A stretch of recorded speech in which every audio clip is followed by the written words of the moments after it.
ಕೊಡಗು ಜಿಲ್ಲಾ ವ್ಯಾಪ್ತಿಯಲ್ಲಿ ಜುಲೈ ತಿಂಗಳಲ್ಲಿ ಸುರಿದ ಗಾಳಿ ಸಹಿತ ಮಹಾಮಳೆ ಅಪಾರ ನಷ್ಟಕ್ಕೆ ಕಾರಣವಾಗಿದೆ.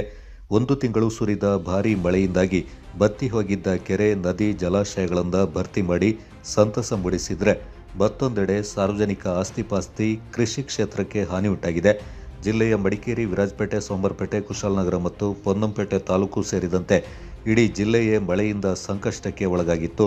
ಕಾವೇರಿ ಮತ್ತು ಲಕ್ಷ್ಮಣತೀರ್ಥ ನದಿ ಪಾತ್ರಗಳಲ್ಲಿ ಬರುವ 16 ಗ್ರಾಮಗಳು ನೆರೆ ಹಾವಳಿಯಿಂದ ತೀವ್ರ ಸಂಕಷ್ಟಕ್ಕೆ ಸಿಲುಕಿದ್ದಲ್ಲದೆ 269 ಮಂದಿ ತೊಂದರೆಗೆ ಒಳಗಾಗಿದ್ರು.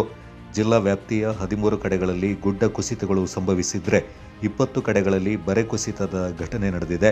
ಇದರಿಂದ ಗ್ರಾಮೀಣ ಭಾಗದ ರಸ್ತೆ ಸಂಪರ್ಕ ಕಡಿತಗೊಂಡಿದ್ದು, ಇನ್ನಷ್ಟೇ ದುರಸ್ತಿ ಕಾಮಗಾರಿ ನಡೆಯಬೇಕಾಗಿದೆ.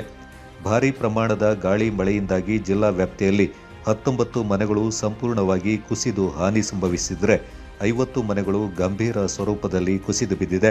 185 ಮನೆಗಳು ಭಾಗಶಃ ಕುಸಿದು ಹಾನಿ ಸಂಭವಿಸಿದ್ದು, ಹಲವು ಕುಟುಂಬಗಳ ಬದುಕು ಅತಂತ್ರವಾಗಿದೆ.